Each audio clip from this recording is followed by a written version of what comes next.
Dreams. All of us have them. Some are fun, some are weird, some are scary. Either way, we forget 99% of our dreams very quickly. But there are also certain dreams we can't forget, that we remember for life. Either they are the scariest nightmares you have had, or very intriguing ones, or ones that had a deep emotional impact on you. There may or may not be something special about these dreams, but the fact remains that we didn't forget them like the others, we remembered. I have had some of these dreams over the years, dreams that have been imprinted in my memory. I want to share some of these dreams, the weirdest, scariest and the most interesting dreams I have had, which I remember till this day. And such, I am starting the Weird Dreams series on this channel. For the first episode in this series, I would like to share an interesting nightmare I had over a decade ago, when I was barely 10 years old if not younger. Welcome to Behind the Curtains.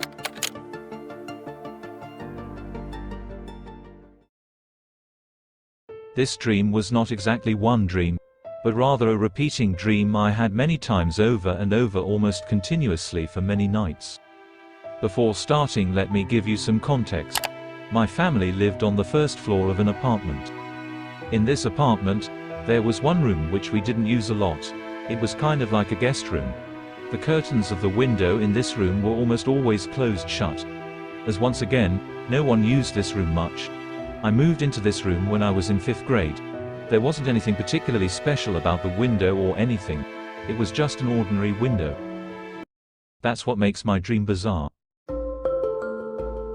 One night, in my dreams, I was standing still in that room, in the pitch dark of the night, not moving, just staring at that window. The curtains of the window were shut. But for some reason I felt fear unlike anything I have felt before. I was scared of the curtained window. More specifically, I felt scared of what lied on the other side of that window, what lied behind those curtains. I didn't know what it was. I couldn't see it. I couldn't even see a shadow of it. All I saw was the curtain. But I was convinced there was something terrifying behind it, something I shouldn't look at no matter what. I felt that if I dare go near those curtains, it will grab me, it will take me. I had no idea what it was. I don't think it was a monster in my mind. In my mind, the entire behind the curtain was an entity in itself. It could have been a monster, a place, any entity possible. All I knew was that it was an entity I shan't look at. I was to fear it but never discover it, never observe it. The fear I felt was very real to me. The entire scene was very real to me. I stood there still, staring at that curtained window for God knows how long. The dream ends. I wake up the next morning and forget that I even had that sort of a dream. I went on with my daily life until I went to bed again that night. Once again, I stood in front of the window, in pitch black, with fear running through my blood.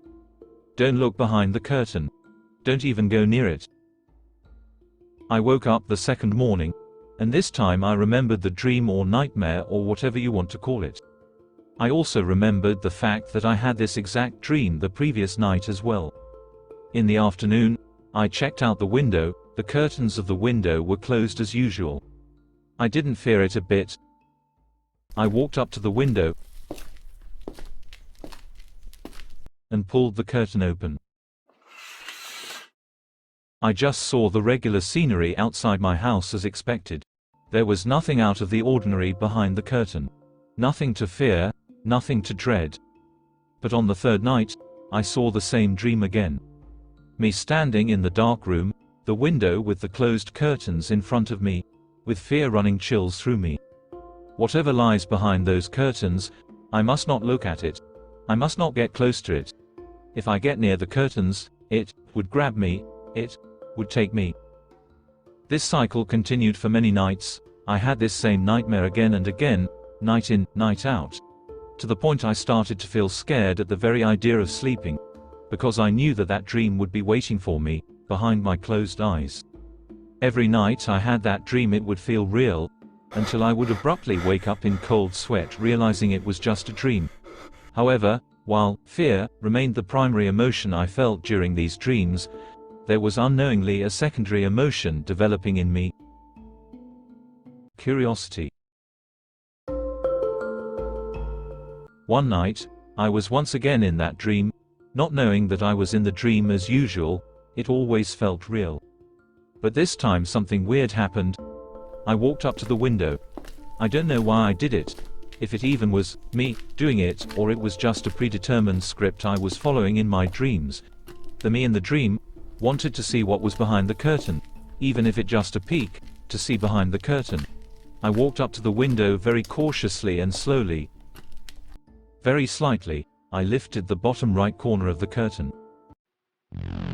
Immediately as I touched the curtain, someone's or something's hand, a dark and monstrous-looking hand from the other side of the curtain, grabbed my hand and pulled me in, through the curtains, through the window, to the other side of the curtain. This is what I have feared all this time, and it came true. In that moment, I felt the most fear and regret I have ever felt in my life. The dread I felt at that moment was unparalleled. I felt like I was about to have a heart attack.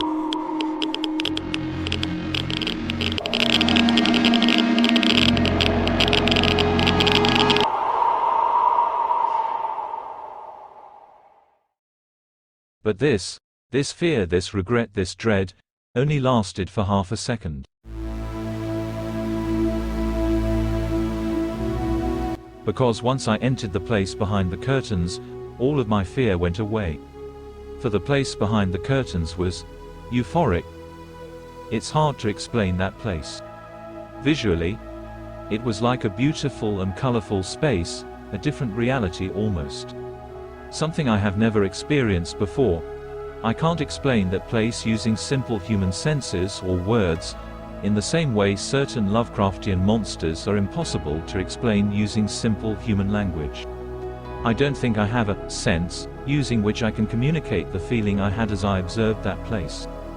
All I could say is, I was in the best place I have ever been in my life. I was flying through that place. The thing that grabbed and pulled me to the other side was flying in front of me, about 20 feet away, I believe. It was not a monster, but a human-like entity. She had the body of a young human girl in her teens. But she wasn't exactly human because she was glowing bright white. This girl was flying in front of me through this space. All I could see was her back. I didn't recognize this girl, neither did I see her face. She had slightly long hair that went down to her back. No, this entity was not based on some real-life person I knew. Note that this happened when I was barely 9 or 10 years old, before I had any romantic feelings towards the other gender. So there are no chances of it being some kind of twisted romantic fantasy. While I can't even see the girl's features, I knew one thing. She was beautiful. Not in the human sense of the way that she looked beautiful.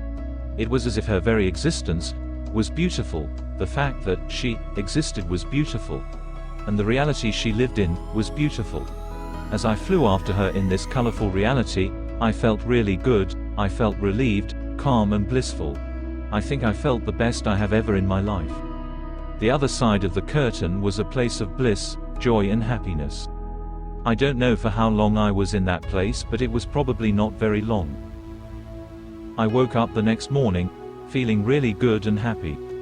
For the first time in many nights, I actually had a full night's sleep and didn't wake up abruptly in a cold sweat, which had become the norm for me. I didn't feel scared of going to sleep the next night. In fact, I looked forward to it. So that I can once again go to that place. However, I never saw that dream ever again in my life. Neither did I flew again through the blissful place on the other side of the curtain, nor did I stand still in fear on my side of the curtain. That dream never came to me again. But the fear of our side, and the bliss of their side, has been imprinted permanently in my memory. I shall not forget the day I flew through that blissful reality, ever in my life.